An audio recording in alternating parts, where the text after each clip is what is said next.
Hey, yep tout le monde, c'est Julien, gérant de la boutique eBugs. J'espère que vous allez bien, moi ça va très très bien. Voilà, un petit peu fatigué, fin de semaine évidemment. Donc la fin de semaine, on commence à fatiguer un petit peu. Je suis sans le stagiaire qui est reparti lundi. Et oui, c'était son dernier jour lundi. Donc bah écoutez, pour faire un petit résumé, voilà, c'est un gars qui a bien bossé. Voilà, qui a beaucoup appris, je pense. Et puis, bah, je lui fais une petite dédicace. Je sais qu'il regardera cette petite vidéo et qu'on reverra peut-être prochainement. Voilà, j'en dis pas plus.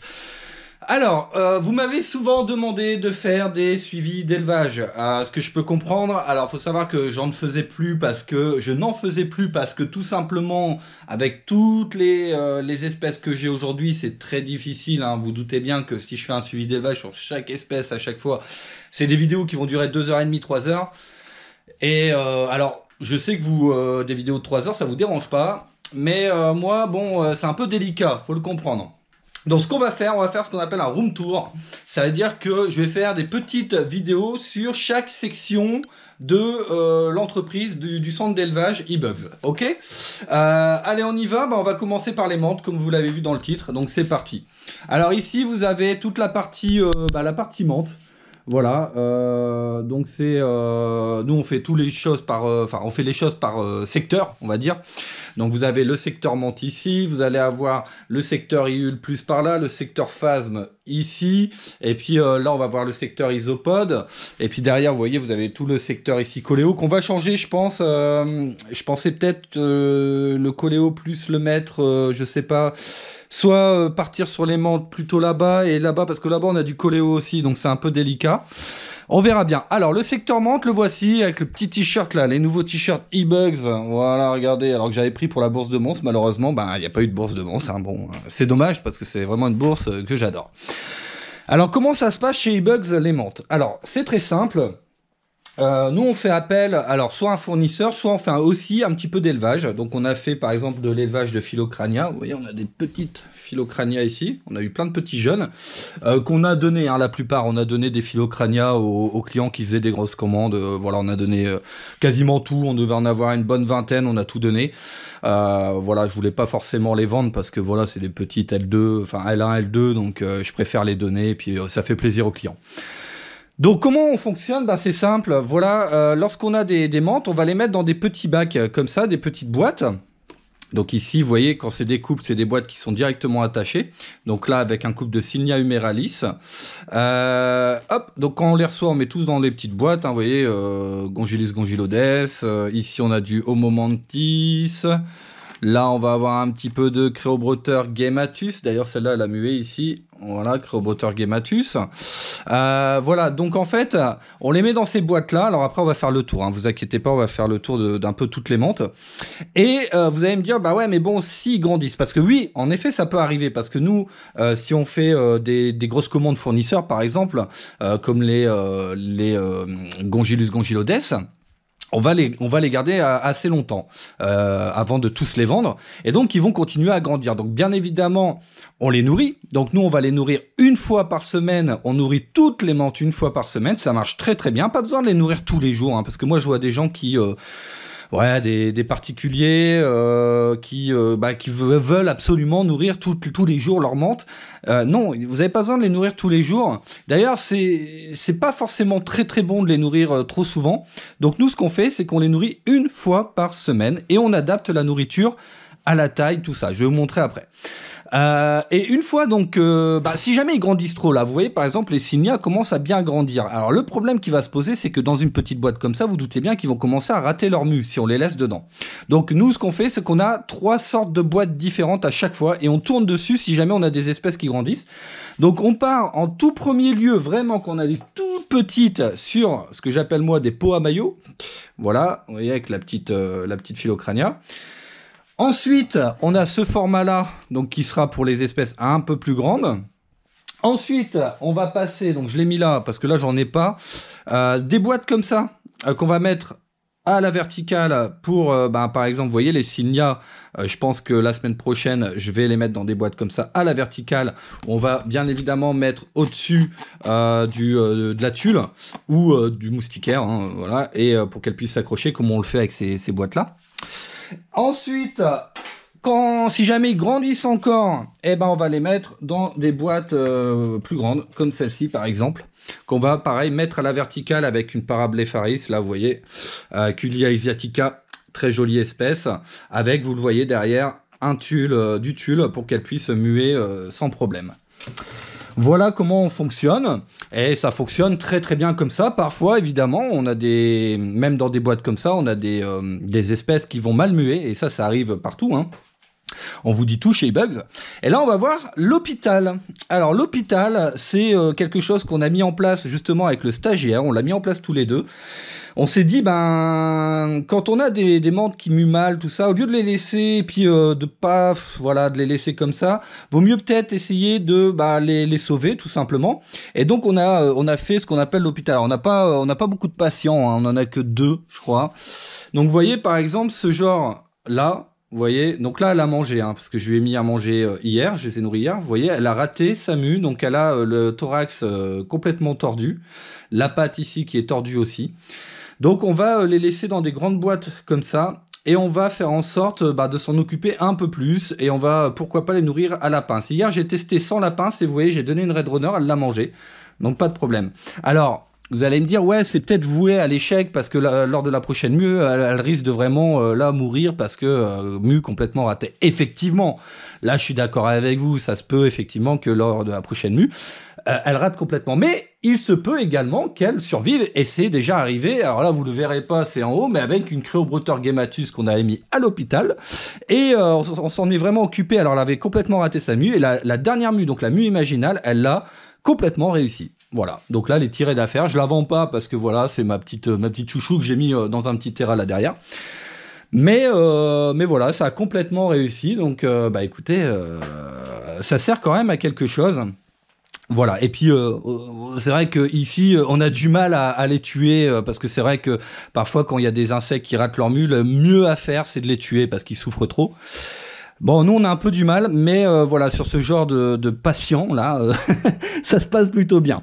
Voilà, alors on va faire un peu le tour vite fait hein, des espèces. Alors, Blapharopsis, mandica, bon, ça se passe bien. Alors, c'est des petites L2, L3. Donc, pareil, hein, tout ça, ça a été nourri hier. Ensuite, Simnia humeralis. Alors, c'est dommage, ça part pas beaucoup. Il n'y a pas beaucoup de gens qui en veulent. Et je trouve ça dommage parce que c'est une superbe espèce. N'hésitez pas à aller voir un petit peu sur le site, les photos, tout ça. C'est vraiment génial. Donc c'est dommage. Les Gongylus gongylodes. Alors là, pareil, vous voyez, quand les boîtes commencent à être sales comme ça, on va les nettoyer lors du nourrissage. Donc là, pareil, hein, la semaine prochaine, il y aura certaines boîtes qui seront nettoyées. Alors, Homomantis zebrata, c'est vraiment une très très jolie espèce. Un peu délicate. Je dirais que ça convient pas forcément aux débutants, mais ça se laisse s'élever aussi, hein, il n'y a pas de problème, mais vous risquez d'avoir un peu de perte chez cette espèce-là. Maintenant, là concrètement, vous voyez par exemple ici, il y a la muée, je sais pas si vous allez le voir, la mue là, hop, vous voyez la muée, et, pour l'instant, j'ai pas de problème particulier, mais c'est un peu plus délicat. Créobroter gemmatus, bon là, pour tous les débutants, il n'y a aucun problème, vous pouvez y aller, c'est vraiment une espèce très simple à élever. Hein. Là derrière, on les voit pas, c'est Idolomantis diabolica. Voilà, je vous les montre. Alors, il m'en reste que 2, je crois, de disponibles parce que j'ai eu une commande. Donc, dépêchez-vous si vous en voulez. Hein, c'est un peu plus rare à trouver en ce moment. En dessous, on va passer avec les couples. Alors non, les mâles adultes de Dimenopus coronatus. Voilà, si jamais vous avez des femelles, vous n'avez plus de mâles, n'hésitez pas. Je dois en avoir 2 en stock. Donc, allez-y. Là, on a une petite Créobroter, une petite femelle. Voilà, femelle adulte, là c'est pareil, hein, donc disponible sur le site, vous prenez femelle et je vous envoie celle-ci, la femelle adulte. Derrière, on va avoir du Deroplatis dissicata qui a bien grandi, et vous voyez, c'est pour ça que là j'ai mis les boîtes à l'horizontale et on va changer de boîte la semaine prochaine, parce que sinon, vous voyez, voilà, là, regardez. Alors là, vous allez me dire, elle est morte. Ben non, en fait, elle fait la morte, voilà. Elle vous montre, elle fait le spectacle pendant la vidéo. Alors, je vais la prendre hein, pour bien vous montrer qu'elle n'est pas morte. Allez, viens là. Allez, hop. Voilà, elle fait très très bien la morte. Hein. Donc souvent, quand ils font les morts comme ça, vous soufflez. Et c'est magique, vous voyez. Il y a juste à souffler. Voilà, allez, retourne dans ton bac. Donc là, C'est clairement ce que je vous expliquais tout à l'heure. Vous voyez, celle-ci est un peu grande là maintenant pour ces boîtes-là. Donc là, juste pour cette semaine, j'ai mis les boîtes à l'horizontale au cas où. Mais voilà, la semaine prochaine, ça va, on va changer de boîte. Ici, on a les couples. Alors, couple d'Hymenopus coronatus. Alors là, l'intérêt des couples d'Hymenopus coronatus, c'est qu'on les contrôle vraiment au niveau des mâles et des femelles. Vous voyez, tous les mâles, parce qu'on a des mâles qui sont devenus adultes quand on avait mis en place les couples. Eh ben, les mâles adultes, on les vend à part. On vend les mâles adultes à part. Et on remet des mâles, vous voyez, qui sont antésub ou subadultes avec les grosses femelles. Donc là, quand vous allez prendre un couple, c'est quasiment sûr qu'ils vont être adultes en même temps. Donc n'hésitez pas. Voilà. Donc là, on a pareil, Simnia humeralis, donc là plutôt individuel, donc non sexé. Je pourrais les sexer, mais je les laisse pour l'instant en non sexé. Dissoles longicolis. Alors ça, c'est une espèce, moi je l'appelle la menthe phasme, parce que c'est vrai qu'elle peut ressembler un petit peu à un phasme bâton, Carosus morosus traditionnel. Et bon, ça se vend pas très bien, mais pourtant c'est une jolie espèce, c'est dommage. Polispilota, bah là c'est pareil, vous voyez, belle petite espèce, elle commence à bien grandir. Donc là c'est pareil, celle-ci on risque de les changer de bac d'ici peu de temps. Gongylus encore ici. Ici on va avoir de la Hierodula membranacea. Vous voyez, donc là qu'on a mis dans des grands bacs, parce que là ça y est, là ils vont commencer à être bien grandes, donc voilà, on ne peut plus les laisser dans des petits bacs. Puis vous voyez que ça marche bien, parce que si je prends celle d'à côté, vous voyez qu'elle a très bien mué 2 fois dans ce grand bac. Vous voyez, et ça s'est vraiment bien passé. Par contre, ils ont déchiqueté les Red Runner que j'ai mis hier. Alors, Red Runner, ça marche bien. Vous voyez, pour les grandes espèces, il n'y a pas de problème, parce que souvent on me pose la question, ouais, mais à part les grillons, alors les grillons, vaut mieux éviter pour les menthes, les mouches, parfois, bah c'est pas assez, parce que vous voyez, quand vous allez avoir des grandes menthes comme les Hierodula, donc moi je préconise les Red Runner, hein, tout simplement, voilà. Donc là, je vous l'ai montré tout à l'heure, c'est les Parablepharis. Ici, on a les Pseudocreobrota Wahlbergi, voilà, c'est des petites L2, L3, pareil. Derrière, on va voir les couples. Donc là, alors les couples ont grandi aussi. Donc voilà, très jolie espèce, hein, ça. Hein, vraiment, moi j'adore cette espèce-là. À côté, on a quoi? On a les Philocrania paradoxa. Donc Philocrania paradoxa avec du vert. Voilà, on a des femelles vertes. Je sais pas si je vais la trouver. Ici, regardez. Je vais vous la montrer. Alors regardez, là c'est une belle femelle verte d'ailleurs qui a mué, vous voyez, elle a très bien mué aussi, pas de problème. Voilà, une belle femelle verte. Et alors à côté, vous avez ici le TerraCraft qu'on avait fait, alors on l'avait pas fait en vidéo, je crois qu'on l'avait fait pour le site. Donc voilà, et regardez, la petite Hymenopus, ça se passe super bien. Voilà, elle se plaît vraiment. Donc écoutez, ça marche bien.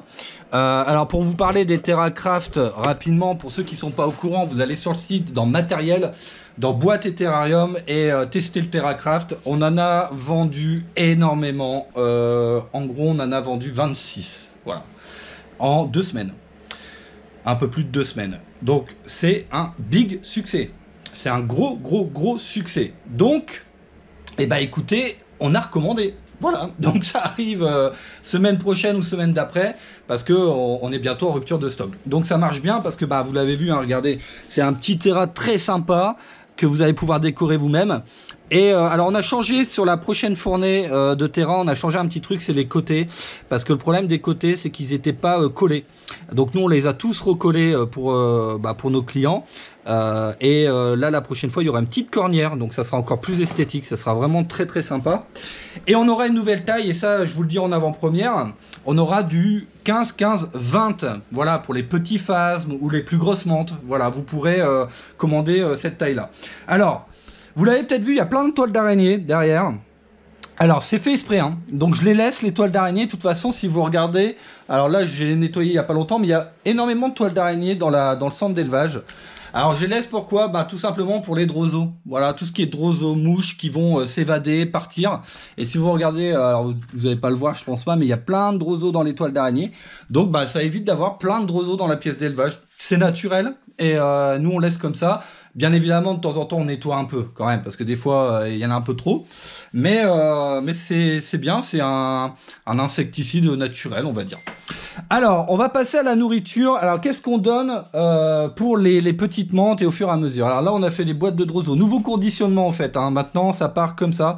On s'est rendu compte que dans les petites boîtes, ça marche, mais ça marche pas aussi bien que dans les grandes boîtes. Donc maintenant, on fait les grandes boîtes comme ça, avec un substrat qui est vraiment très très bon là. Hein. J'ai fait un mélange qui est vraiment sympa. Donc pour les toutes petites menthes, on va donner des Droso. Alors quand vous allez nourrir, bah, c'est simple, vous allez nourrir, regardez, celle-ci elle est en train de manger un Droso justement. Vous allez nourrir en fonction de la taille, tout simplement. Donc ça, bah, vous voyez vous-même, hein, vous n'êtes pas bête. Donc vous voyez, regardez la taille, si c'est vraiment petit, on donne du Droso. Après, derrière, il faut un intermédiaire entre le Droso et la mouche ou la Red Runner. Et là, c'est là où c'est un peu compliqué, où certains cherchent, tâtonnent un petit peu. Alors, il y a plusieurs solutions. Soit vous pouvez donner des asticots, voilà, tout simplement. Vous donnez les asticots de mouche. Et généralement, quand ils mangent plus de Droso, ils peuvent manger des asticots. Soit, nous, on est en train de faire un essai sur, tout simplement, un élevage de poissons d'argent. Voilà, regardez. Donc là, tout ça, c'est du poisson d'argent. On a plein de petits, ça marche très bien. Vous voyez, si je fais ça, voilà, regardez tous les petits. Il y a plein de petits. Et en fait, ce système avec les poissons d'argent, c'est bien parce que c'est un vrai intermédiaire. C'est un très bon intermédiaire entre le Droso et la mouche ou la Red Runner. À côté, on a donc après, ben, en finalité, vraiment, quand vous avez des grosses menthes, c'est de la Red Runner. Voilà, tout simplement.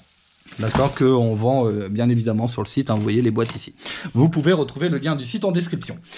Bah écoutez, je pense qu'on a fait un peu le tour, donc c'était sympa. Donc le room tour, on va le faire comme ça, je pense que c'est bien de vous montrer tout simplement section par section. Donc là on a vu les menthes, la prochaine fois on ira peut-être voir les phasmes, ça fait longtemps hein, que j'ai pas fait une petite vidéo sur les phasmes, et puis la prochaine fois les iules et ainsi de suite. Allez, je vais vous souhaiter en tout cas une excellente journée, une excellente soirée. C'était Julien, gérant de la boutique eBugs. Ciao, gros bisous.